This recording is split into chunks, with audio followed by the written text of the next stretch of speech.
Hello everyone, thank you very much for joining me again for this new episode in the Software Architecture Fundamentals series, episode 6. We continue today our discussion with gateways and service discovery. I'm glad that I see a lot of people already joining the stream in this episode, and I hope you will continue to join my events. Of course, if you're watching the event live, you can use the live chat and I will see your questions and answer them on the fly. If you're watching the event recorded, then you can still ask me questions in the comment section, or you can find me on Twitter and on LinkedIn and we can discuss there as well. With that being said, let's continue our discussion. I will share you my screen as always, and you can see what we've been working on in episode 5.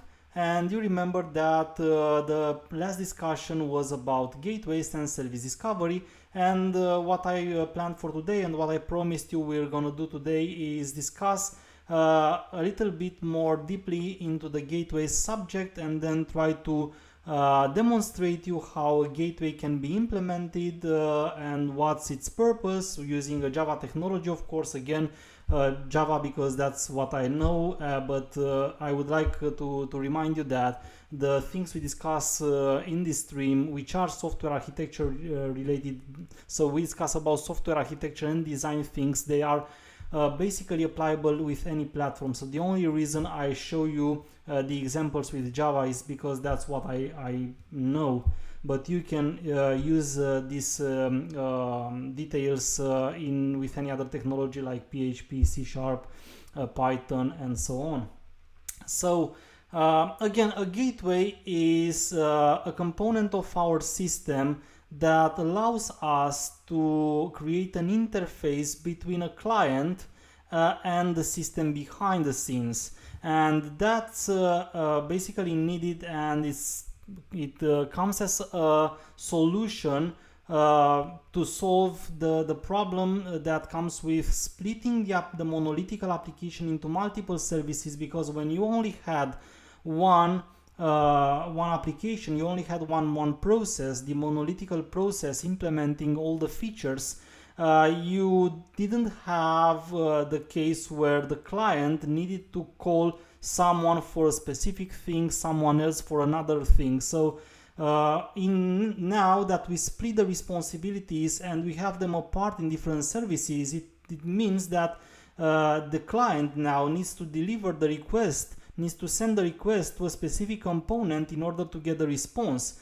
So if we wouldn't have this gateway in between, then M should know to whom to address a specific request. Say it is working with a product in our application, our scenario application here, then it has to go and request something on service A. But then if it works with data on the client, then it has to go to B. If it works with data on purchases, it has to go to C, and so on and so forth. Because the services, they basically, in a software oriented architecture, they implement different responsibilities. And they even have to communicate throughout the network, as we discussed, to solve different use cases.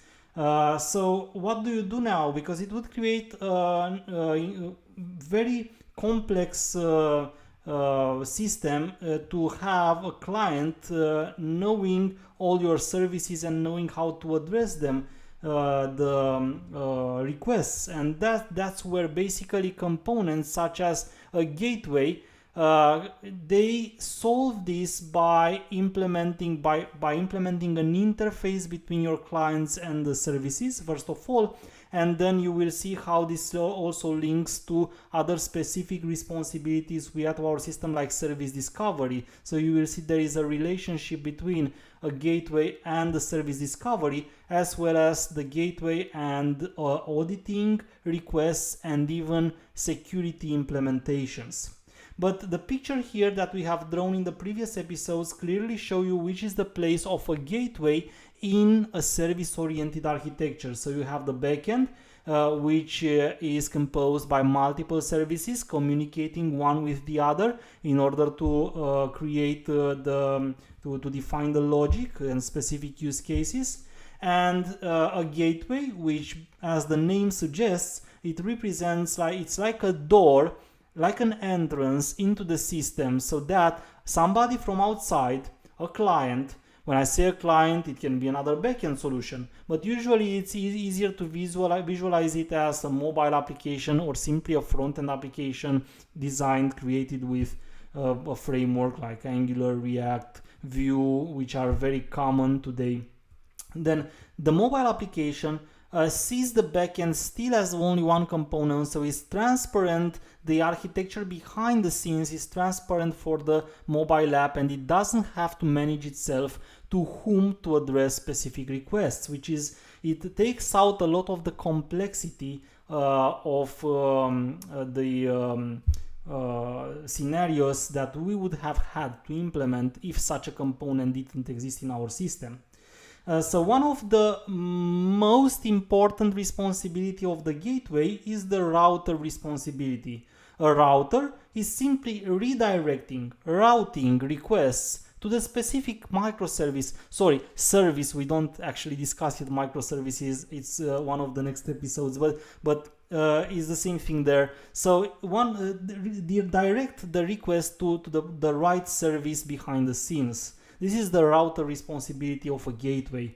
So the gateway, the component that creates the interface from someone outside, the client outside the system, to your backend, and it takes first of all the router responsibility, which is routing the request to the proper service behind the scenes. Let's see how something like this could be implemented with a Java technology. And of course I'm going to use Spring because it's still my favorite framework ecosystem actually from the Java world.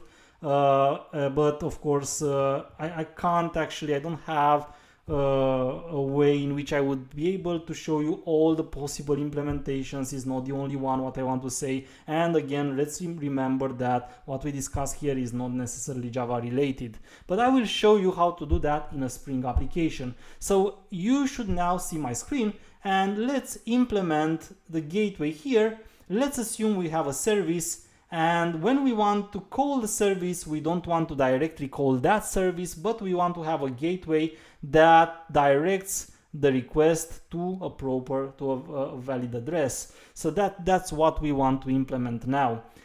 So in other words, I need two applications, but in order to save time, let's use an existing service called HTTP Bean that we can very simply use to simulate the microservice behind. Ecosystem. So I have a first question. What is an ecosystem?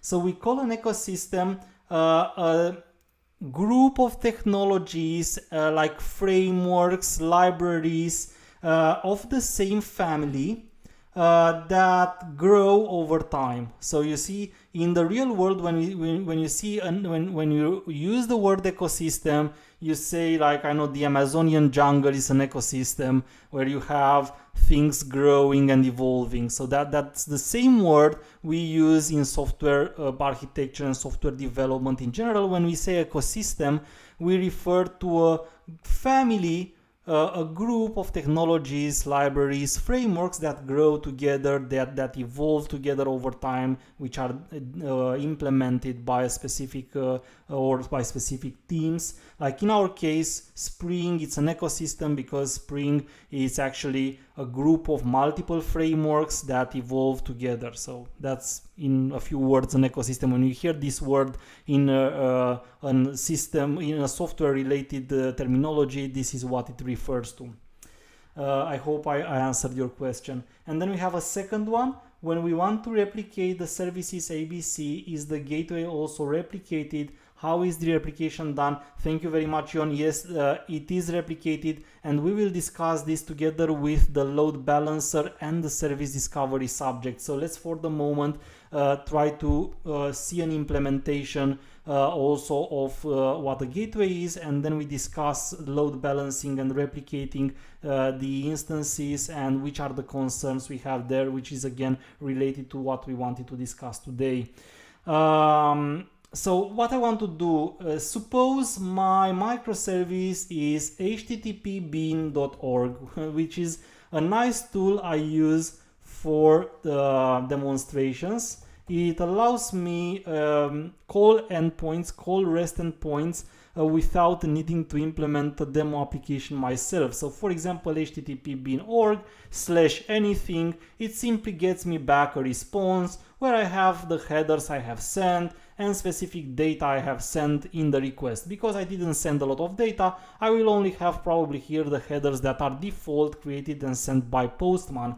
But the idea is I have something back. We can just simply imagine this is the endpoint we would like to call from a client. So if I implement it without a gateway, then I have my client, like Postman replacing it now, calling the endpoint directly itself.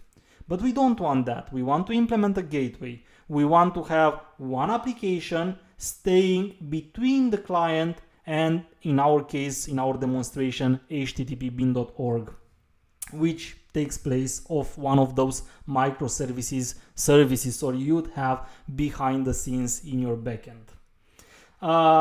So how do we do that? Well, definitely we need to create an app for that. So I will create a new project. Again, I was telling you that I'm using Spring Boot. I'm using Spring because it's my favorite. And how can I call this? So software architecture, gateway, something like this. You will have it available on my GitHub account after the presentation.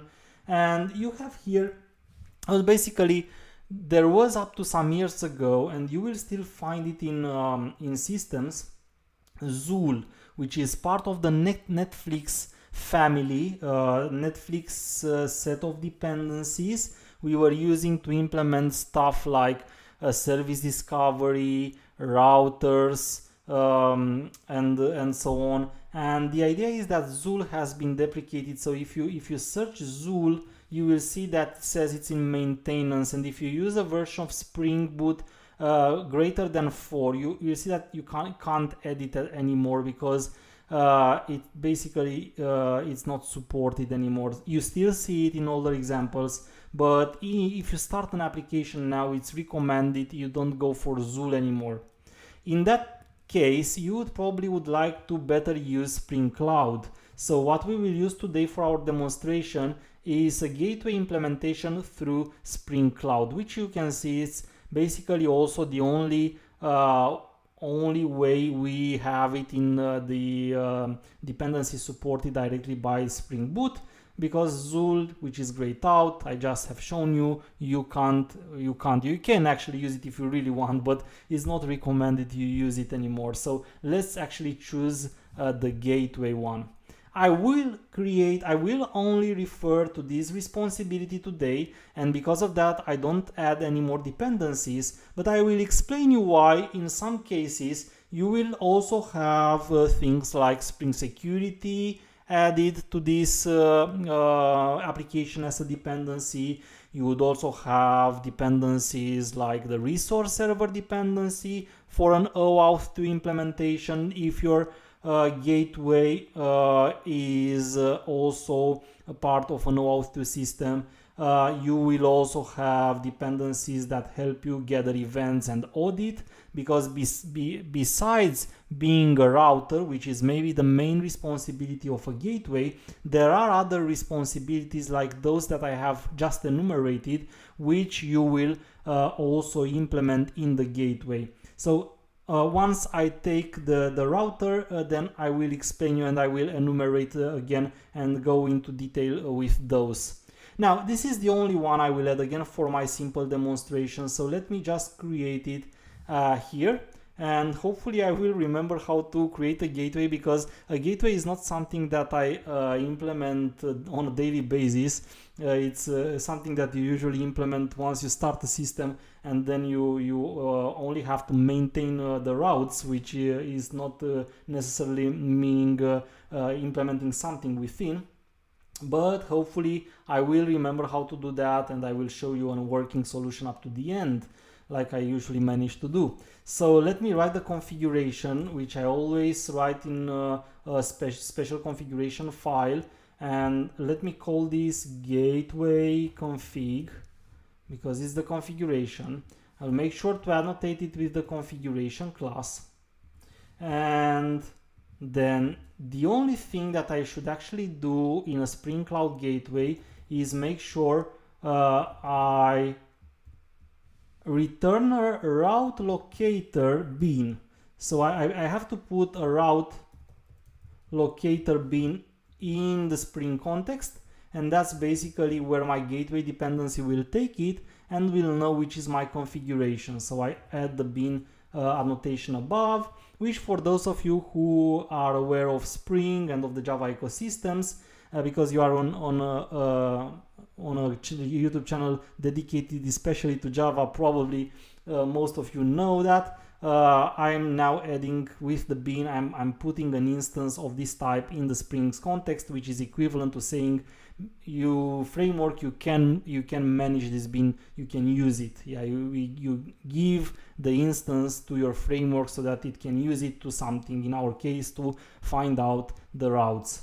And I will use a static configuration. Maybe it's better to show you. This route locator is actually an interface, and it only has a method, getRoutes, which, as you can see, it returns a flux of route.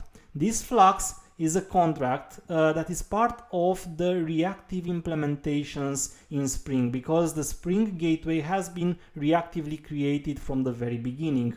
The part of the reactive part I won't discuss now, but the only simple thing you need to remember is that it's actually you would basically need simply to override this method when you create your custom implementation of a route locator. You would most probably override this method to take the routes from somewhere, like from a database, because usually you would like to have some kind of configuration screen where you can add routes, delete routes, configure routes. So it's very easy simply to create an implementation of the getRoutes, and that would take them, say, from a database, which is a very often scenario in real world applications.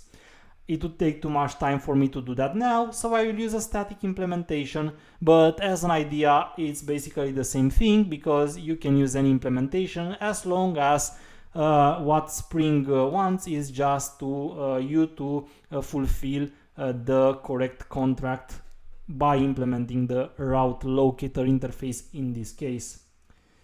Okay, so I'm not sure if I would be able now to simply increase the font size, but let me take it fast.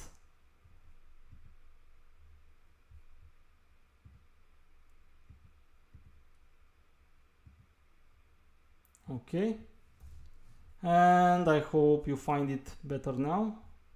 I'm not sure if it did, but I will make sure. If it didn't, I will make sure I will make it larger later. So it looks like it's bigger now, the font. Okay, let's continue. So what do we want to do here? I need a builder. It's called route locator builder, if I correctly remember, and this route locator builder will help me create a static route locator. So I will say routes, and then I will simply add as many routes as I would like. In my case, only one, fortunately, and then at the end I will say build. So here I will say the route R, and then first of all I need to specify a path. Okay, it could be a path, or it could even be something like an AND path expression.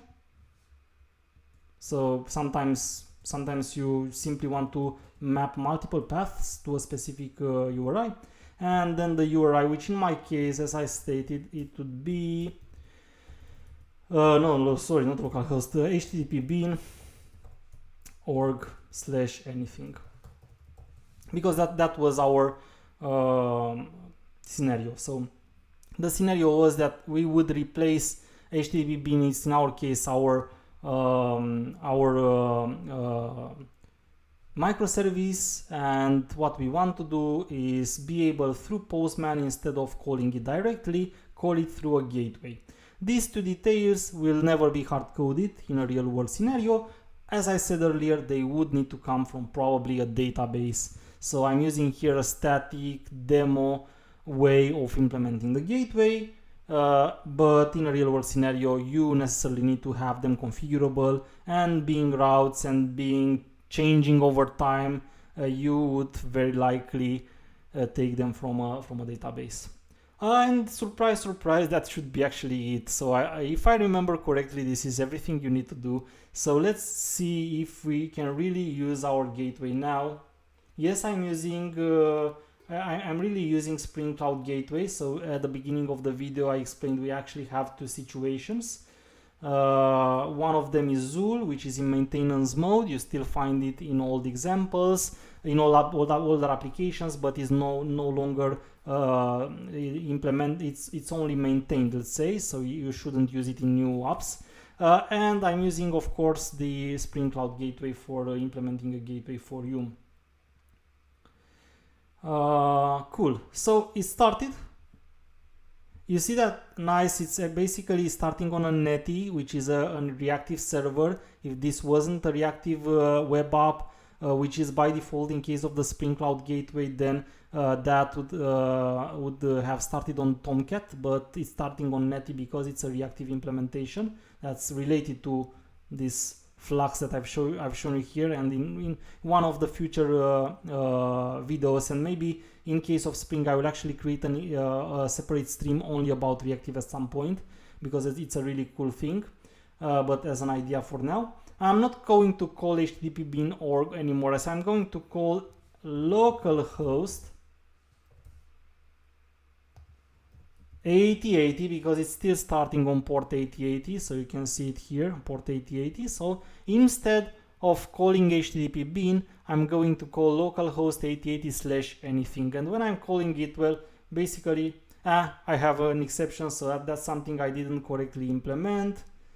But let's see if we find out fast what was the problem here.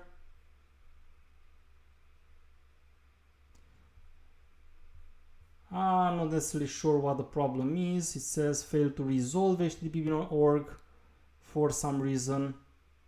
So it somehow went through the gateway, but for some reason it says it doesn't know who HTTP bean.org is, which is not nice, but it's probably a local problem of mine.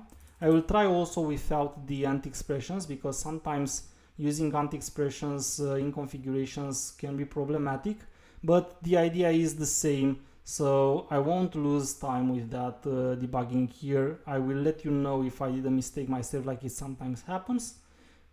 Yeah, it's not from here. Anyway, as I said, the idea is the same. So HTTP bean is bean, sorry, it's too late for me, so it's HTTP bean. Oh god, yeah, such a stupid mistake. So it's HTTP bean, not HTTP bean. my fault. So that it was only a problem with the URI that I was registering. Cool. So now it's working as expected, and again is exactly what we wanted to see, that we are calling the HTTP bean or anything through our gateway. So I was calling localhost, it went through the gateway, it turned back the response. You can do plenty of things, not only that. The main one is the router, which is what I'm showing you here. The router means, well, based on a specific path, you know to direct to a specific microservice behind the scenes. So like here, my client, whoever that is outside my system, instead of having itself to know who to deliver in terms of business implementations and use cases, the request to, it delivers it to the gateway. The gateway has the path recorded, and then it directs the request further to the right URI. That's basically the most out of it, but it's not the only responsibility that the gateway has. The router is the main responsibility, but what else do we do with the gateway? Maybe it's better if I actually enumerate this. Well, I should have actually copied this in episode 6 so I can keep my diagrams like this and show you on a simple line here. Oops. Okay, so it's a router. This is the main one probably, but then you also have, for example, the auditing. So auditing is simply registering all the exceptions, and sometimes not only the exceptions, sometimes you want to audit basically almost anything in terms of what requests have been passing through the gateway or which requests have been failing to pass. So it's a good opportunity now, because you know that all your requests would go through the gateway. It's very easy to know and to store details about these requests, and sometimes eventually even the responses, which I didn't draw here on my diagram, but of course since the request is going through the gateway, the HTTP response will come through the gateway as well. So you have a lot of opportunity to do auditing here. Usually to do auditing we use NoSQL databases, and probably the most used in, I would say, any kind of a system, not only Java, correct me if I'm wrong, but usually whatever system you have there, you use either an Elasticsearch implementation, which is actually, you don't directly use Elasticsearch as a database, but you use this stack which is called ELK, Elasticsearch, Logstash, and Kibana. It's a complete system offering you the storing as well as the presentation of specific logs, and it allows you to audit through them using simple expressions, ELK being as well open source and free. And we also have Splunk, which is I would say the same used as ELK. Some say it's better. I say I had the same experience, but the idea is, of course, Splunk is it costs money, so you can't use it for free. So it's also one of the things you sometimes take into consideration in an architecture when you want to you choose for specific technologies. Does it cost money? Because sometimes organizations simply don't want to invest in a specific thing, even though investing is, of course, usually means better quality. But yeah, that's the case. So you always have this concern: does it or doesn't it cost to use it? For auditing anyway, ELK, Elasticsearch, Logstash, and Kibana, and Splunk, they are the two main solutions you will find today in architectures. And usually when you have a gateway, you audit all the requests separately in a database or in one of these, so that you are very easily able to trace them afterwards and see if something doesn't go right. Of course, that doesn't mean that your services behind the scenes don't log as well messages. They will log their own messages, but when you log messages from one specific microservice service behind the scenes, then what you don't have this opportunity of having absolutely all the requests a specific user or a specific client has been doing. So the gateway gives you this nice opportunity of, if you would like to say which are all the requests of a specific client, then you can do that, because you know that all of them go through the gateway, and no matter to which of the services behind the scenes they will be redirected by the router, you will still be able to see them, which is again nice. And then of course, very often we use the gateway for security implementations. And security implementations might mean you check and you validate something about the request itself. This is never something business-wise. So you don't do here validations like is this a number, or is this a string, or does it contain a specific attribute in the body which is related to the use case, the business use case you implement. So you don't do that on the gateway level, but there are some things that you kind of need to have in general for all the services behind the scenes, and sometimes you don't want your request to be delivered if that is not fulfilled. And one of those things is basically having the proper authentication. Let's consider a situation where the authentication is implemented through another system. This is usually something you implement based on the OAuth 2 specification. Then you have a specific authorization server somewhere. It might be outside of your system. You call the authorization server, you get an access token, and then the gateway is the first one who can check that the access token is valid and if it exists. So it shouldn't even deliver the request further behind the scenes if it doesn't, if that header of that authorization header doesn't exist. And you might have specific other requirements as well, where all the services behind the scenes would need to get something, and in case that something isn't there or is wrong, then you don't deliver it at all. So that's basically how the gateway works. So it's kind of a very important component. It might not look like, but it does so many things. Through the router, it simplifies the communication with someone outside of the system. Through auditing, you might get a lot of details about who tries to access your system, because anyone who accesses your system goes through the gateway, and you can implement a part of the security at least at the gateway level. Now, a lot of people ask me when I get to this, and I remember maybe somebody from the stream in the previous episodes asked me a very difficult question in terms of how to in terms of the fact that you might have different implementations. Is I remember the question was something like, should we only rely on the gateway in this case to cover our authorization, or should I have also the services behind the scenes also validating the token? So say, like I said here, you have the gateway, it implements some security validations, like verifying the token is valid. Is that enough? And that means that in this case, A here, who receives the request, shouldn't do that anymore, or it isn't.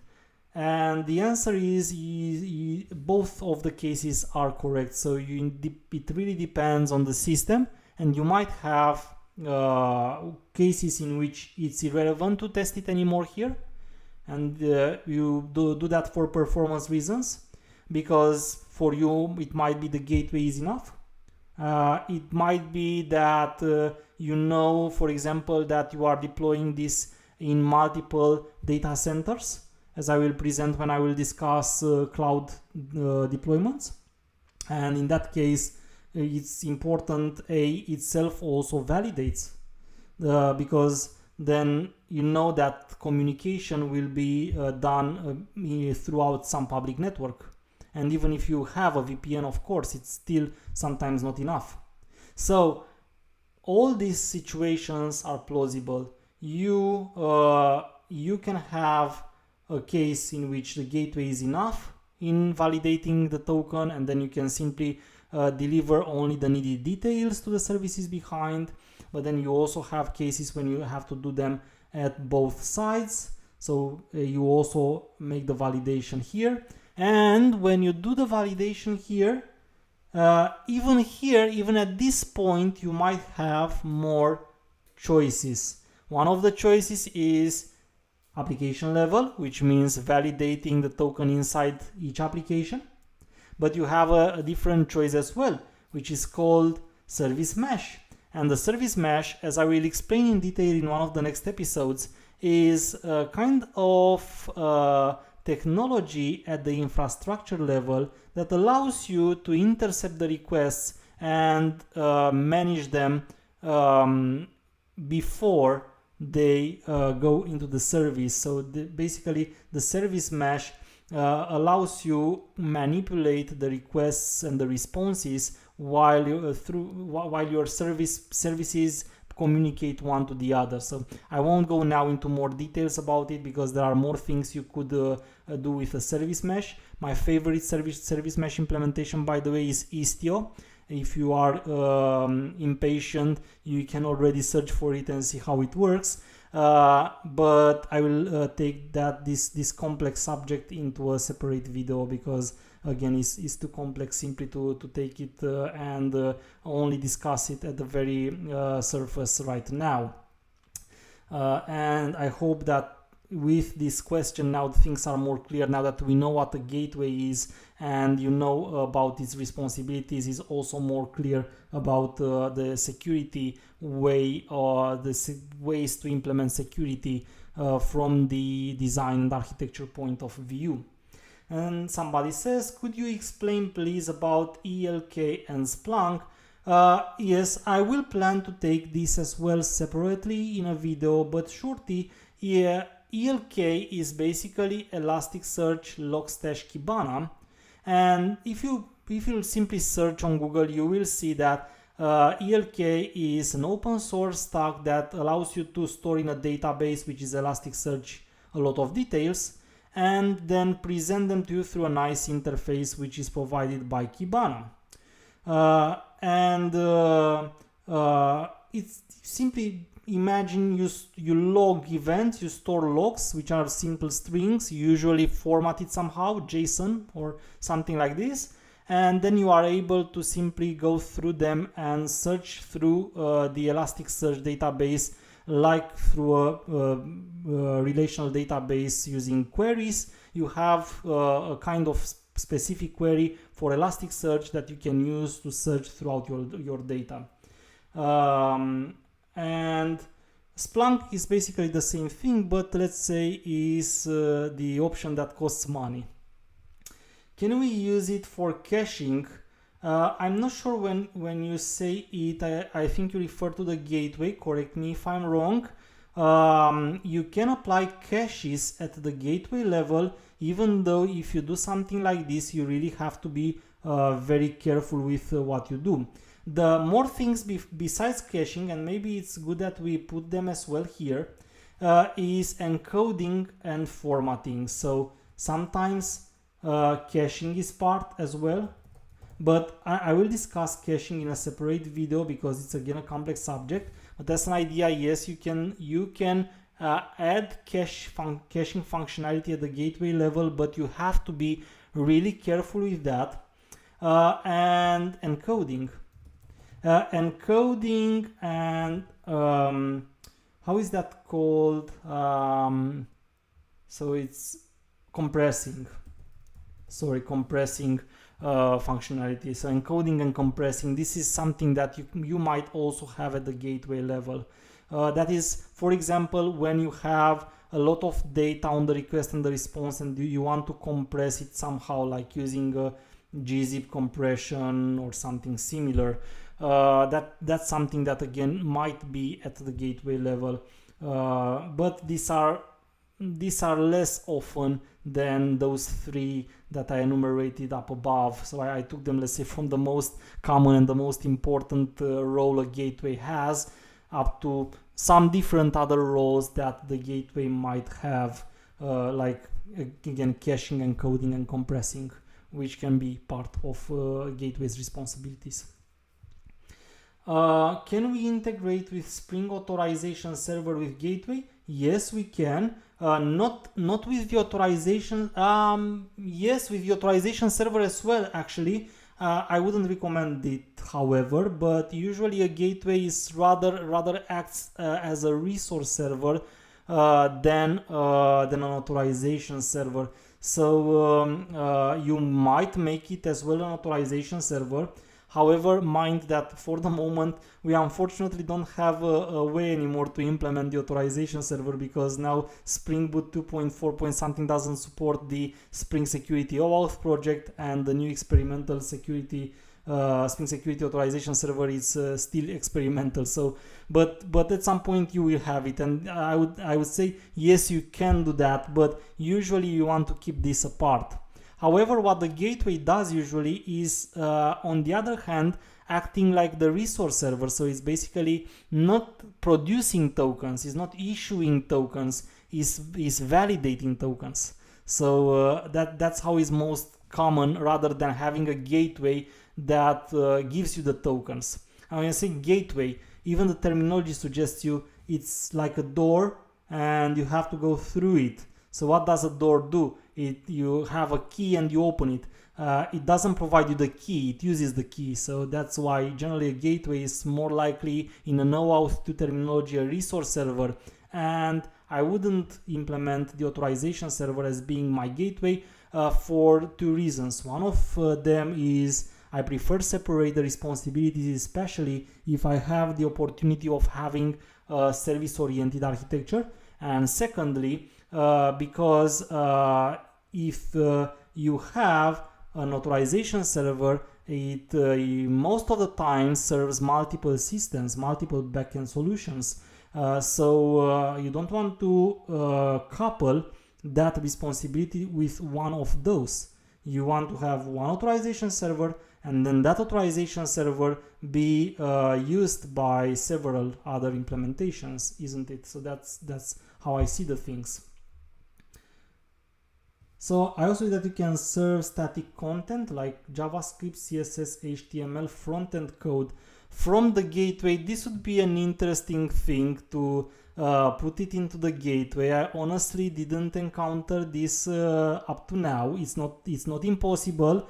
It's possible. So what you say, and I will explain it for everyone to be clear, is that when you have an application such as a front-end back-end application, where the front-end is implemented with, say, Angular, React.js, or Vue, you need a server to store that data as well, isn't it? Because what's that? It's what's the result of compiling an Angular solution or a React solution? It gives you some JavaScript, CSS, HTML files. You serve them from a specific server. On the local, you usually use Node when you implement, but when you serve them, you might put them into your resources static folder of your Spring Boot service, and they are served by the Tomcat that's pinned up by Spring Boot, or at least that's in the Java world.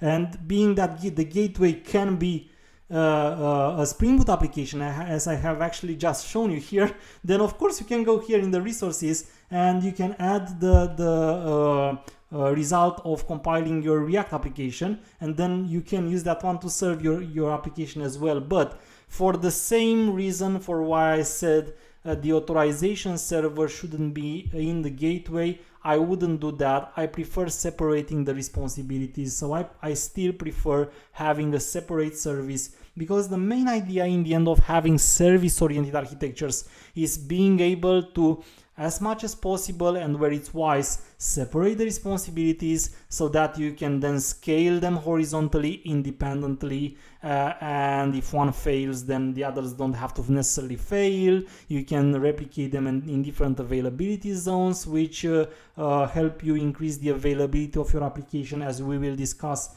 when I go into the cloud deployments, and so on and so forth. So I hope this is clear and it answers your questions, Otto. Thank you very much.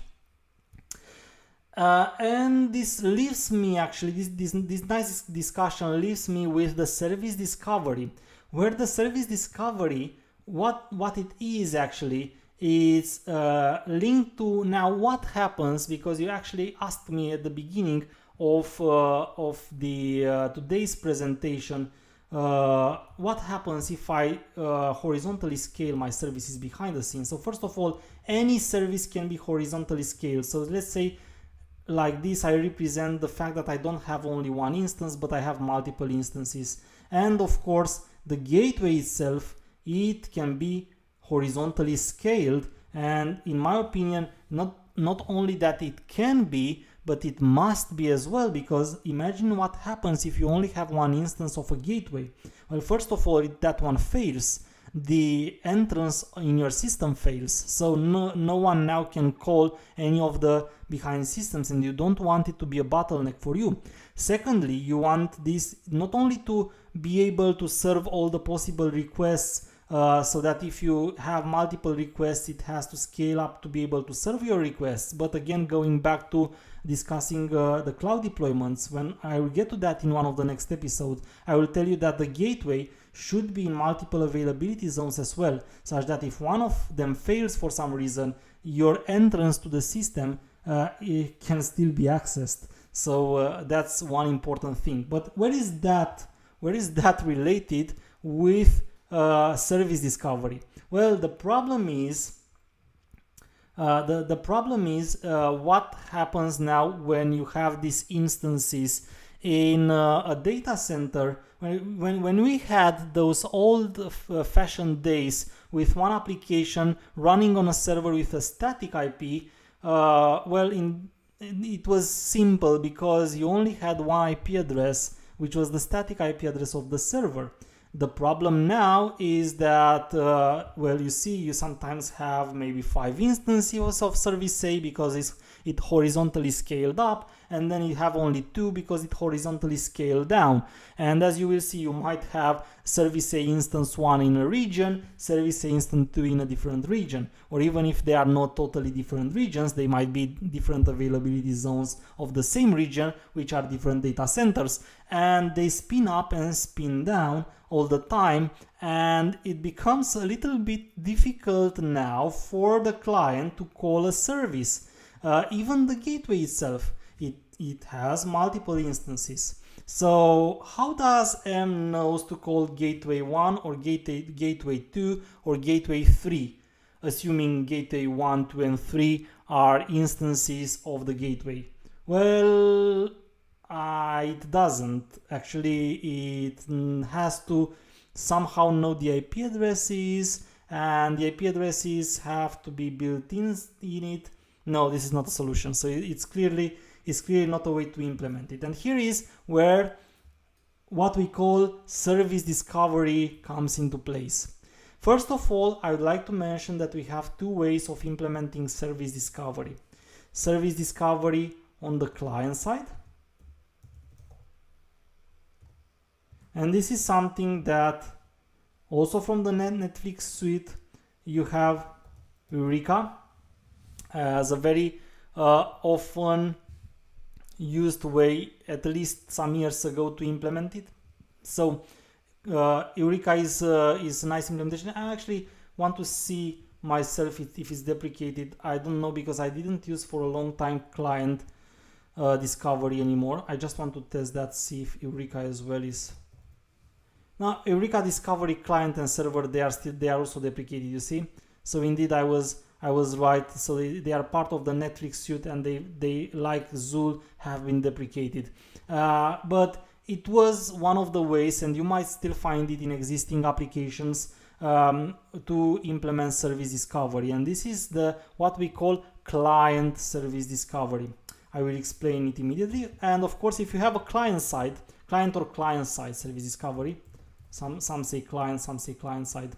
And then you, of course, if you have a client side service discovery, I think you guess that you also need to have a server side service discovery.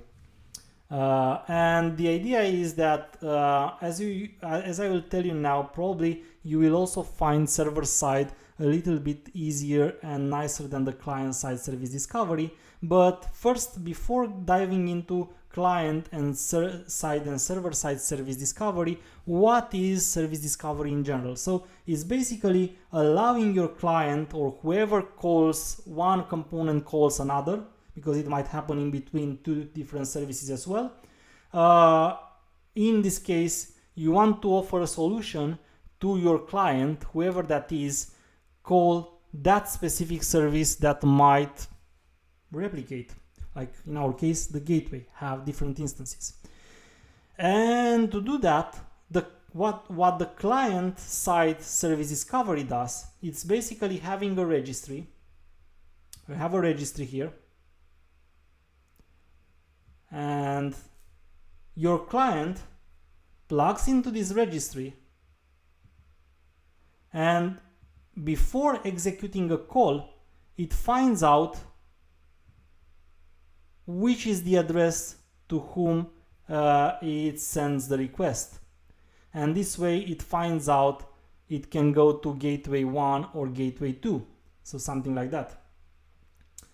So I have two questions. So gateway primarily does routing and it follows single responsibility principle. Yes, gateways primarily do routing, but it's not, it doesn't mean you not fulfill the single responsibility principle if you do say auditing, security, caching and encoding, because mind that, and I have explained this maybe in some other videos, single responsibility, unlike you find them all over the web, wrongly explained, it doesn't mean doing one thing. A responsibility is not necessarily one thing. I will shortly give you an example now, but find me and I will explain you more in detail if this is not enough. So take, for example, the password encoder functionality of Spring Security. The password encoder functionality does two things. One of the things is encoding a password. The second one is having a way to verify if the password matches an encoded one. So the password encoder does two things. And even though it does two things, it's still only one responsibility. Why is that? Because the two behaviors are so coupled one to the other that they cannot exist one without the other. So in this case, encoding and matching, the way you match the password definitely relies on the way you encoded it. So it cannot be that the two can be separated. And in that case, that's why these two, even if they are two different things, they represent only one responsibility. Same with the gateway that might also do routing, auditing and security at the same time. It doesn't mean it has multiple responsibilities, because the two are strongly coupled, the two or three, whatever, they are strongly coupled, they are part of the same responsibility. So mind when you read up there on the internet or something that single responsibility principle means that the specific entity does only one thing, is not actually correct. It might do multiple things as long as they are tightly coupled one to the other, like in the password encoder example I've given you. So I hope, if that was the question, I hope that I answered your question. And then what is the replacement of Eureka in Spring? I don't recall to know if we have a replacement for Eureka. And basically I don't think we need one, because in most cases, as you will see now, we use a server-side service discovery. So the client-side service discovery, it's not that used anymore as the server-side client discovery, and that's probably why nobody cared for implementing a replacement. Maybe I'm wrong, but from what I recall, there is no replacement to Eureka or for client discovery in general. So I was here explaining the client discovery, and that's pretty easy. Again, it's just client having a registry, getting the details from a registry, and going then to call the specific service.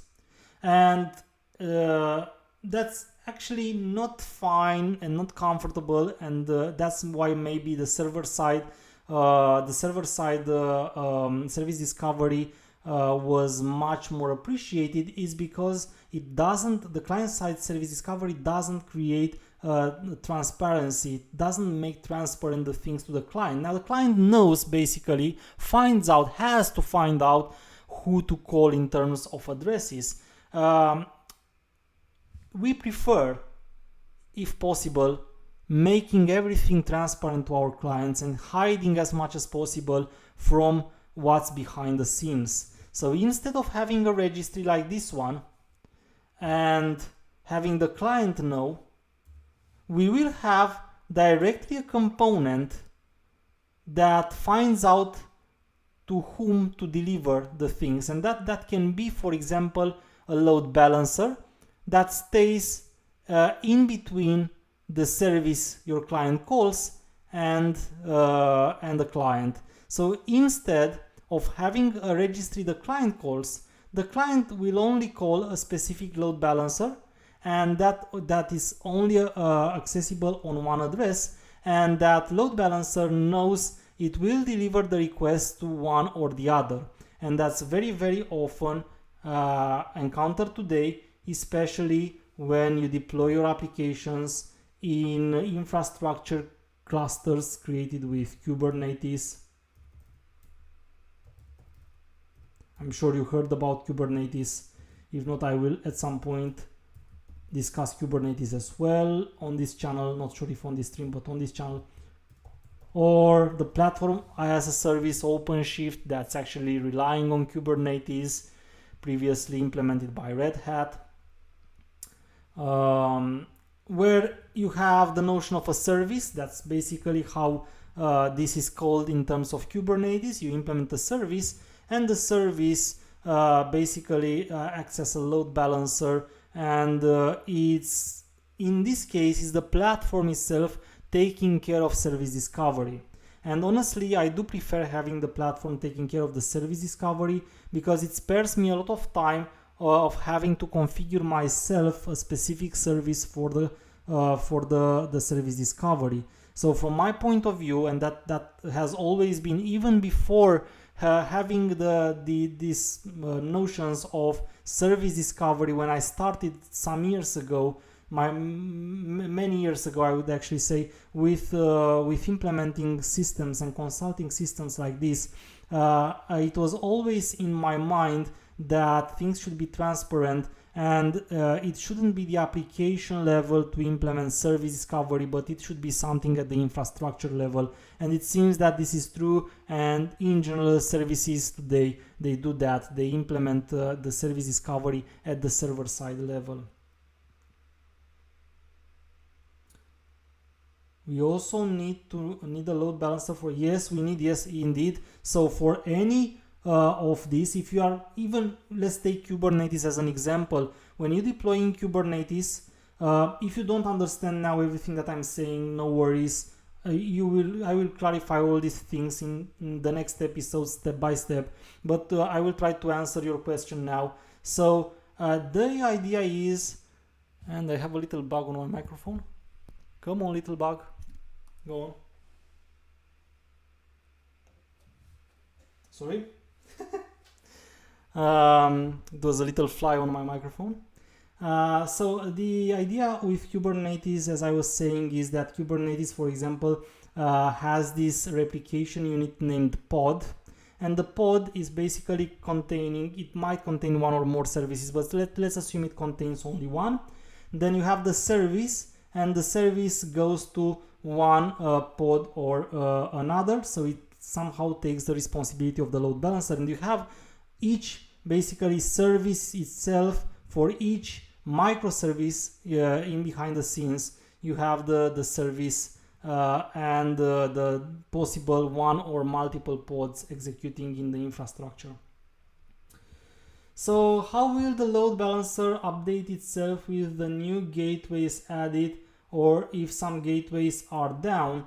Well, this is basically, this is a complex question with a complex answer. In case of a client side, the registry itself tests either needs to be configured manually, which can be the case, and I've seen that implemented, or you can have situations where you have a specific range of IP addresses, and in that specific range the registry can test when the service is or not down. So if the service is or not down, and that's maybe another benefit of the server-side service discovery. While in the server-side service discovery, this is being part of the infrastructure as well, because, say again, we take the example of Kubernetes, it uses some endpoints which we call the liveness and the readiness endpoints, and they are used by the service